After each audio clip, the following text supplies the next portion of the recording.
Hello foodies, welcome to our channel Bhavyaraj vlogs. And ఈరోజు నేనైతే ఇంకో కొత్త రెసిపీతో మేము ముందుకు వచ్చేసాను. అదేంటంటే కొత్తు ఫ్రై చికెన్ బిర్యానీ. ఇది అయితే చాలా సింపుల్ అండ్ ఈజీ ప్రాసెస్లో ఉంటుంది. ఫస్ట్ ఒక ప్యాన్ తీసుకొని అందులో వాటర్ యాడ్ చేసుకొని అవి బాగా మరుగుతున్నప్పుడు అందులో ఈ చికెన్ పీసెస్ని యాడ్ చేసుకొని బాయిల్ చేసుకోవాలి.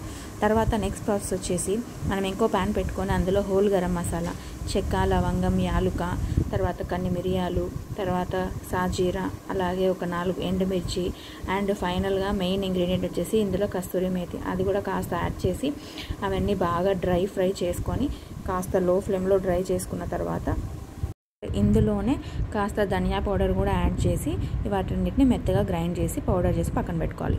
రైస్ ప్రిపేర్ చేసుకోవడానికి ఇంకో మూకటి తీసుకొని అందులో కాస్త ఆయిల్ యాడ్ చేసి తర్వాత వాటిలో కొంచెం ఆయిల్ హీట్ అయ్యాక హోల్ గరం మసాలా యాడ్ చేసిన తర్వాత ఒక 4 పచ్చిమిర్చి, తర్వాత కాస్త అల్లం వెల్లుల్లి పేస్ట్, అవి కాస్త ఫ్రై అయిన తర్వాత ఇప్పుడు కాస్త కొత్తిమీర, తర్వాత కొంచెం పుదీనా, కాస్త కరివేపాకు వేసుకొని అది కాస్త ఫ్రై అయిన తర్వాత మనం వాటర్ వచ్చేసి 1 కప్ ఆఫ్ రైస్కి 2 కప్స్ ఆఫ్ వాటర్ని యాడ్ చేసుకుంటాము. అది నార్మల్ రైస్. బాస్మతి అయితే 1:1.5 వేసుకుంటాము. ఆ తర్వాత వాటర్ కాస్త హీట్ అయ్యాక ఈ రైస్ని యాడ్ చేసేసుకొని అందులో ఒకసారి కలిపి మూత పెట్టేసుకొని పక్కన పెట్టుకుందాం. తర్వాత మనం ముందుగా బాయిల్ చేసుకున్న చికెన్ని చిన్న చిన్న పీసెస్గా కట్ చేసుకొని తర్వాత ఆ బాయిల్ చేసుకున్న వాటర్ని కూడా ఇలా పక్కన పెట్టేసుకుందాం.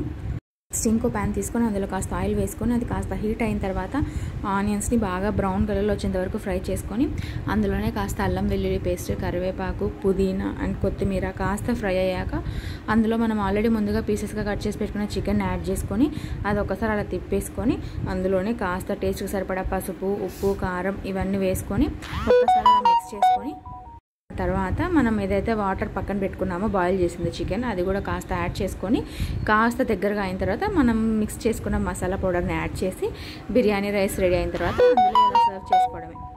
సూపర్ టేస్టీగా ఉన్న కొత్తు ఫ్రై బిర్యానీ రెడీ అయిపోయింది. Please do subscribe to our channel. Thanks for watching.